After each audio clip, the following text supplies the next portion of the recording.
the audacity that some powers of this world that be have needs to be studied, guys. It needs to be studied, because for the life of me it beats my mind. Really it does. Because how do you explain this? You invade someone's house, right?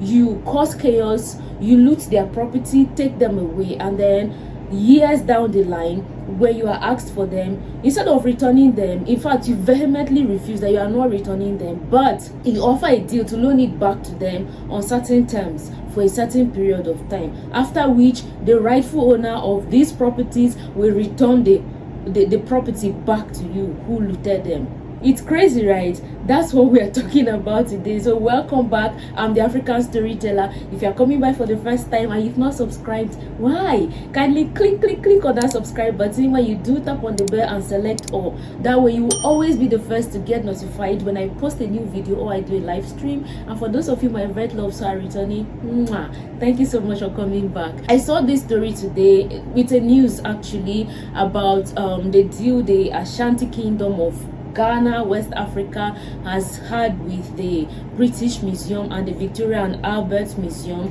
about, some of the artifacts that the British looted from the Ashanti Kingdom some centuries ago. So what actually is the terms? I'm just going to quickly, read some facts about this news to you. First, about 32 looted artifacts, royal regalia, golden royal regalia mostly, are set to be returned back to the Ashanti Kingdom of Ghana. Returned in quotes, we are coming to that. Okay, so these artifacts were actually looted from the Kumasi Royal Palace during the Anglo-Ashanti wars that transpired during the 18 and 1900s, and the artifacts were looted, like I said, and taken to Europe.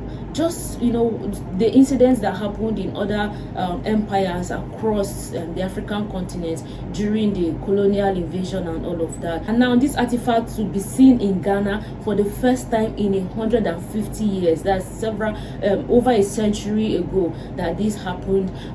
The terms, remember I said earlier that they are going to be returned in quotes, right? So they are not being returned to say, but they are being loaned to the Ashanti Kingdom.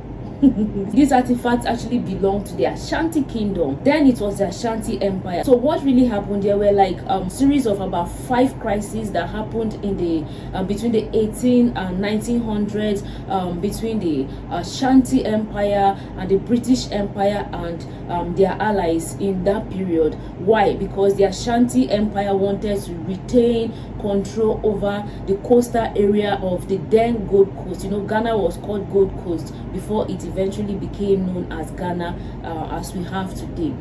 So as a result of this, there was crisis, and then eventually the British prevailed and took control, ended up annexing the area which is occupied in present day by the Ga and the Fanti people of Ghana. So in the process, the British looted these royal artifacts from the Kumasi Royal Palace, like I said, and took them away. So now the Ashanti Kingdom, led by the Ashanti Hene, hope I'm saying it right, Otunfo Osei Tutu the second, led some negotiations since last year, May. Last year being 2023, between the Ashanti Kingdom and the British Empire to have the artifacts returned, but the deal was that the artifacts are going to be loaned.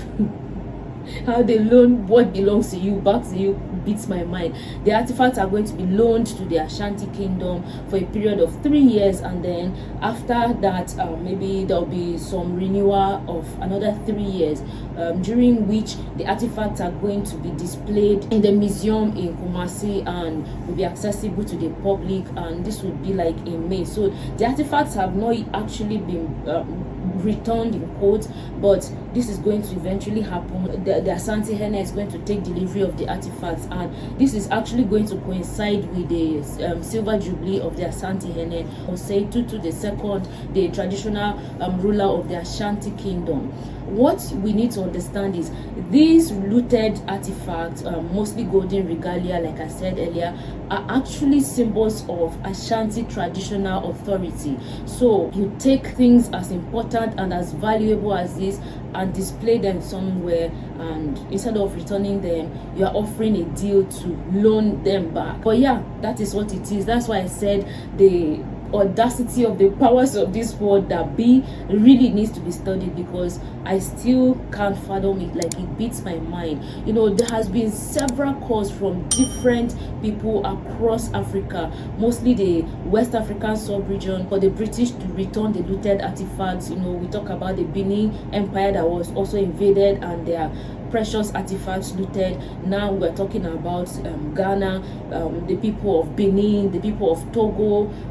There has been calls, and you know, these things are spiritual, okay? For people who are really deeply rooted in African spirituality, they would tell you that these things are spiritual. And as far as you have this precious spiritual and cultural artifacts seated somewhere in a foreign land, caged in a place called museum, that's how much, you know, the soul of the people is being caged somewhere. For people who are deeply rooted in African spirituality, those are the things they will tell you, and even so much more. And they will tell you that this explains the reason for the spiritual, economic, and social impoverishment of the people of Africa. You know, it dates back centuries ago to when it all started, because before these people invaded, the people of Africa, those empires, the Benin Empire, the Ashanti Empire, the Dahomey Empire, all of those empires were prosperous, trading,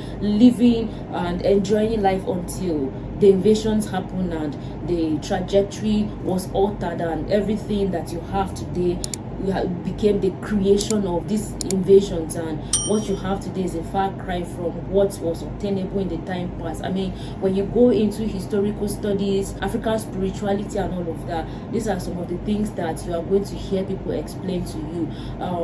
Yeah, really, for me, I can't wrap my mind around why you loot people's property, and even though you've somehow acknowledged the fact that colonialism or those invasions were wrong and shouldn't have happened, but you are not making efforts to make, you know, reparations or restitutions to really show that yes, you are remorseful about the things that happened. Like, I mean, no one called for it, but like I said, that's the function of power struggles, of power structures that this world has created and all of that. But yeah, that is what it is. And for the looted artifacts that are going to be loaned back to the Ashanti kingdom, the news is that they are going to be received by the Asante Hene, and then will be installed in the museum in Kumasi, and eventually will be accessible to the public in May 2024 this year. So let me know, those of you who are Ghanaians,